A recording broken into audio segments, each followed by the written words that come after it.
Today I'm going to show you how to replace the impeller shaft on the Intex PureSpa pump unit. So the first thing we're going to do is remove the bolts that hold the head, this control unit head, to the base so that we can flip the base over and not worry about snapping off the head. This is the wrench that they provide, and they go in right here. I've already loosened these, so you can see they come right off. Mine are finger tight because I've loosened them, but it's the wrench that got them that way. So you just use the big end of the wrench. Go ahead and pull it off. And then the head now lifts straight up. Do so carefully because you'll see there's a wire in there. And the way to get the wire out is by turning this collar. And when it's all the way loose, then you can just lift that plug right off. And you can see that it's keyed, so it only goes in one way. So don't worry about keeping track of that. Set the head aside. And then the base we need to flip over. So when you flip the base over, ideally you have something to prop up one side of it. As you can see, the top of the base is slanted. And so to get it to stay in place, I'll use a pillow.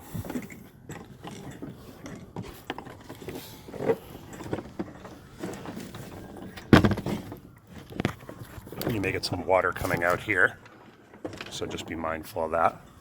Okay, so now I've got it flipped upside down, resting a bit on the pillow. And this is what it looks like underneath. And so the first thing I'm going to do is remove the screws that hold the pump in. And this pump is the one that pulls all the water through the spa. It's only got basically two functions: to pump water through and to heat it. And so this is the pump, and then the heater's further down inside. I haven't taken that apart yet, and hopefully never will. So these screws, there are 3 of them, not only hold the plastic cover you see in, but they also hold the pump in. So if I've got them loosened, and this happens to me every time, they're further in than you think they are. Still not out. But the other tricky part is that even when the screws are out, they're sitting in, the pump itself is sitting in some rubber gaskets to absorb vibration so that the screws don't just rotate themselves right on out. And that those rubber gaskets make it feel attached when it's not. So anyway, almost out here. All right, so now I have the cover. You can see, I'm going to set that aside. Down here I have the pump, and you can see the rubber gaskets. And now the pump is loose, but it's still attached in 2 ways. First, it's attached because the out, I think that's the out, here is blocked. It's knocking against there. And second, because it's still attached here. Third, I should say, is it's also wired in, but we don't need to move the wires. We do, however, need to rotate this nut. This is a good way to scrape your knuckles, but I don't have an end wrench or a crescent wrench that's big enough to grab those threads on that nut and remove them. If I did, I'd use that. You could also, by the way, use channel locks, but my channel locks at least have jaws with teeth, and that would easily scratch or even crack that plastic. So now I've loosened the nut, I've pulled that right off, and that lets me just rotate the pump right out of here. And you'll notice that opening down there, I'll get a shot this way. that opening is bigger at the top up here than it is in the channel, and so you have to rotate up and catch that. So now you'll see it from the top again. Rotate it up, pull it right through that big hole there. Okay, and now we have the pump. You don't need to do anything with these, that can stay on. But you see as you look down on it that there are 1, 2, 3, 4, 5 screws. And so what I'm going to do now is remove those 5 screws. However, when I remove those, these nuts down here are going to drop right off. So I've got to put my hand underneath. So I'm going to pause the video and go ahead and do that. I'm going to pick back up here. So now we have all of them loosened. But you'll see that most of the nuts did not drop out. And this winds up being a little tricky and frustrating in a couple ways. One, the screws are not magnetic, so there's no way, you can't use a magnetic screwdriver to retain them. Two, unless you take this off, which I don't have the tool that goes down in there and grabs those to open it. So unless you take this off, then you're working over this space, and if you drop a nut in particular, also a screw, but a nut in particular down in here, it can be a little difficult to get back. I've done that before. So I'm going to pause it again, and I'm going to, now that I've got all the nuts and screws loose, I'm going to just lift this part. You can see the seam right here. I'm going to lift this part away from this part, and I'm going to put my other hand that's currently holding the camera, I'm going to put that underneath to catch nuts. So this is what it looks like with the top off. The top's now off, and I still have some nuts underneath. They're not falling out, and I can't get them to fall out, so maybe that's a good thing. That's the impeller shaft, and this is the impeller.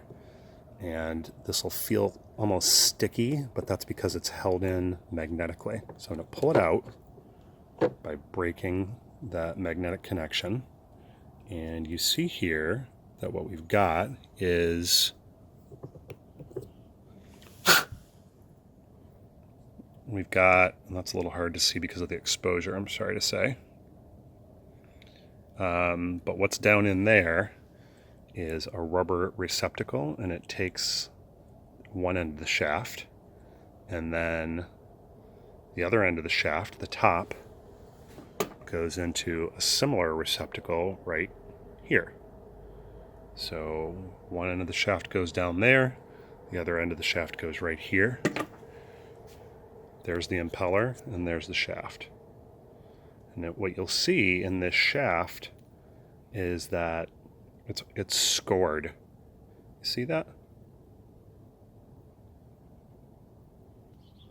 And the reason that's happening is a flaw in the design. This is an Intex flaw.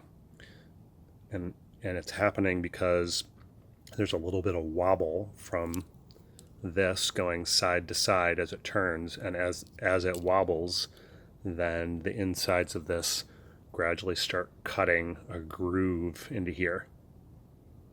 And if it cuts enough of a groove, then the impeller will jam, or this will just snap right in half.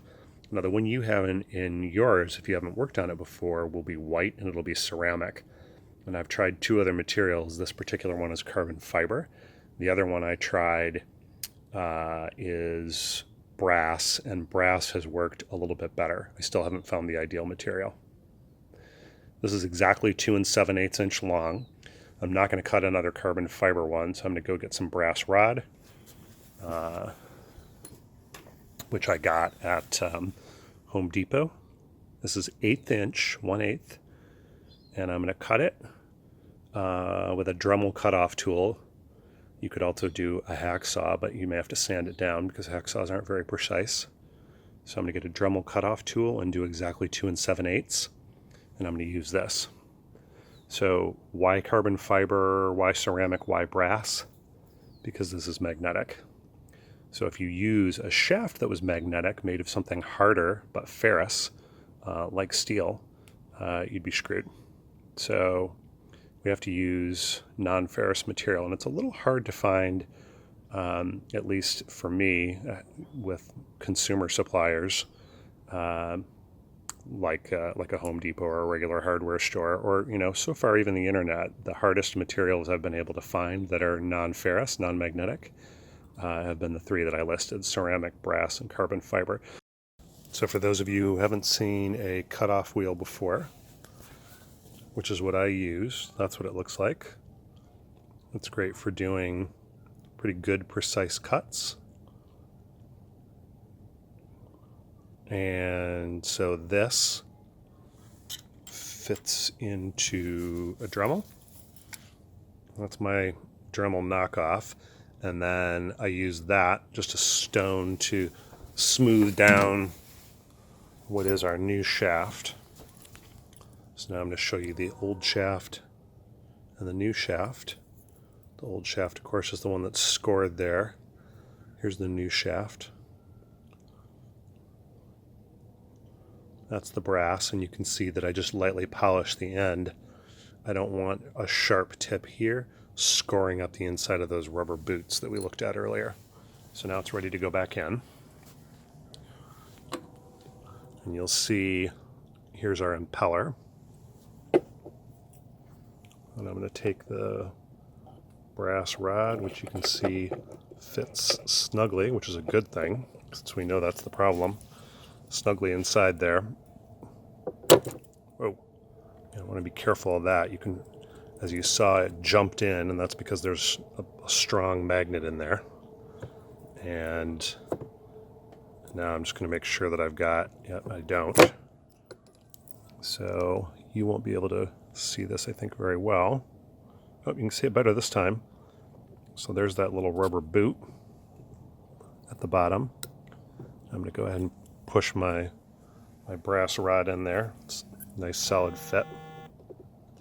And I'll let that go in. And now the goal is to get the other end of it right there, and that rubber boot in the center. And these should fit snugly, because that's exactly 2 7/8. Go ahead and push it down.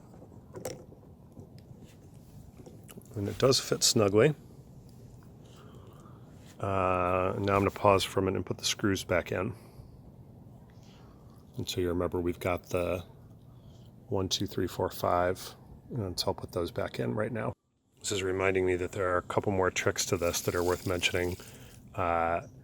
Much like you would when changing a spare tire, I would do 1, 2, 3, 4, 5.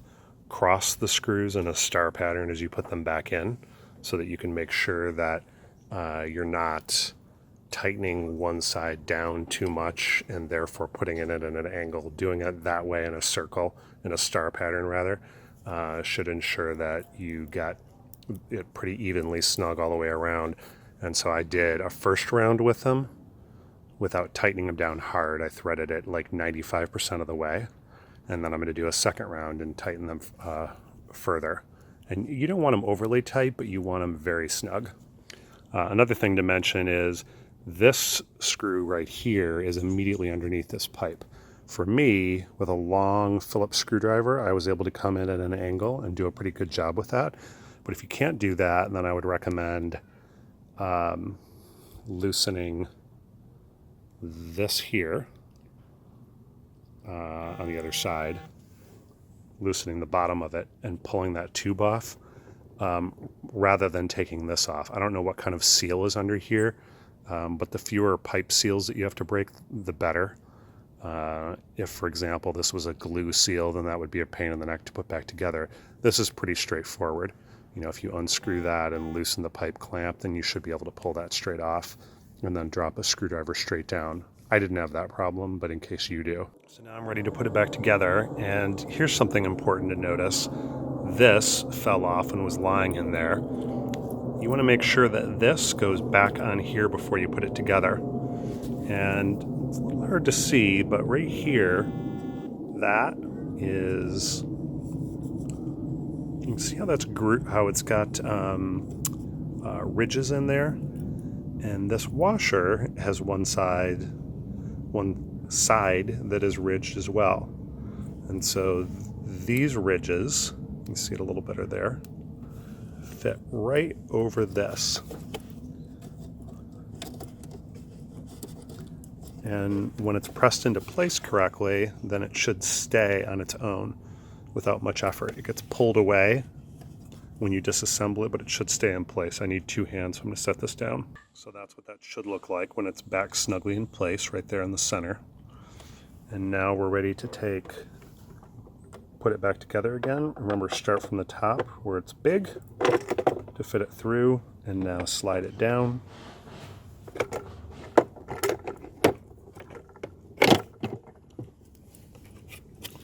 And you're going to line this back up. Again, I'm going to need 2 hands here, so I'll pause the video.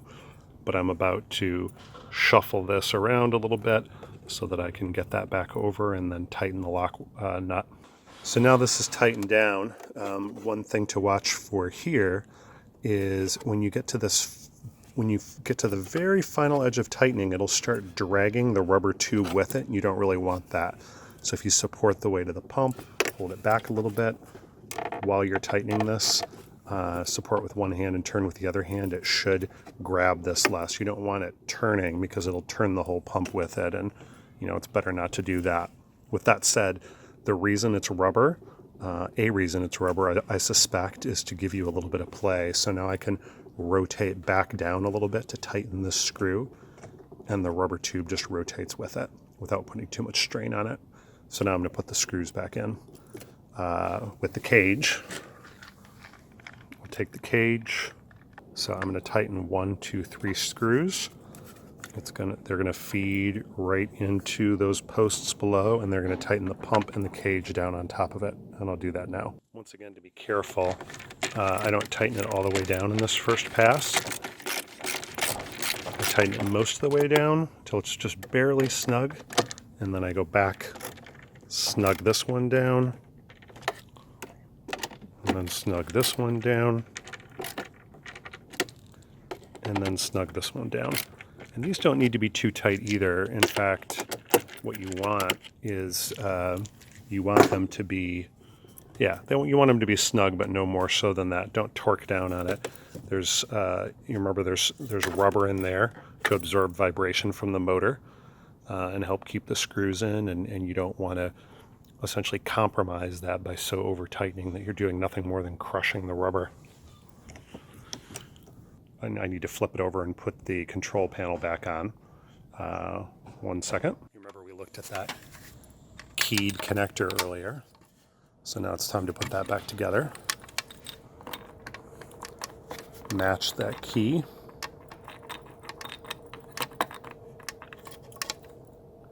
Make sure I'm doing what I'm saying. Okay, so when I match the key, it slides right down, and then I tighten the lock collar on top of it.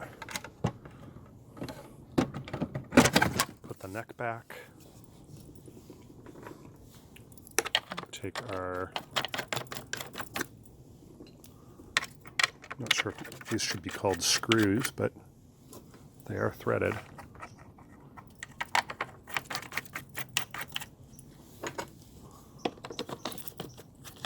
And then take, again, this is the wrench that should have come, maybe I didn't mention this earlier, this should have come with your PureSpa. If you lost this or didn't get one for some reason, then presumably you could reorder it from Intex. I've had to order 1 or 2 spare parts before, and they were pretty willing to do it. They were not, however, willing to sell me more ceramic shafts, which would have been helpful. So now I'm just going to go ahead and reattach this. A couple notes while we're over here. If you weren't the person who originally installed your hot tub, then you might not know how this goes back together. But before we do that, I want to point out a couple other things.